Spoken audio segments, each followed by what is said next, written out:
السلام عليكم ورحمة الله وبركاته أصحابتي يوتيوب kanaalkan kala saaxiibo anigoo Cabdalla Boos halaaba maanta waxaan halkan idinka sharxi doonaa barnaamijka loo yaqaano 4G Active 3G to 4G Activity 3G to 4G Activity wuxuu kuu qabanayaa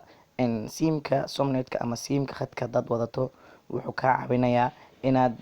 3G haduu yahay mobilkaaga datadiisa oo 3G ku eg yahay 4G ayuu kaaga dhigayaa for example aniga hadda 3G ayuu ii yahay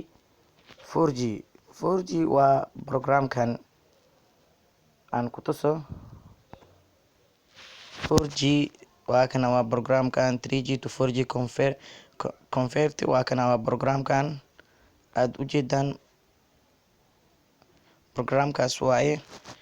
marka aan idin tuso inuu 3G yahay settingkayga ayaan tagayaa settingkayga ayaa tagay waxaa tagayaa more tagayaa calendar network ayaan tagayaa waxaan tagayaa network operation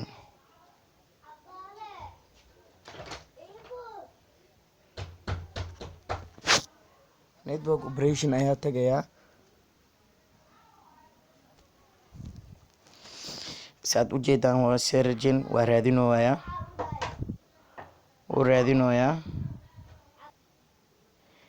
waad u jeedaan somnet 2G iyo somnet 3G ayuu ii leeyahay 3G ayaan ku dhuftay waa u jeedaan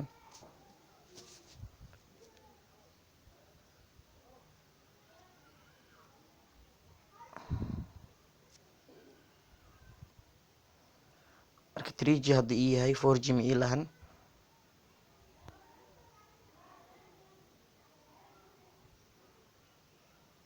3G to 4G convert had 3G active ayuu ii leeyahay 3G ayuu ii shaqeynayo marka active aan leeyahay 4G iga shaqeysiiyaan leeyahay marka 4G ma ii lahan barnaamijkan applicationkan ayaa 4G ugu dhigayaa waad ujeedin active 4G ayaa ii taagan marka hadda 4G ayaa ii shaqeynayo marka laan ku celinaa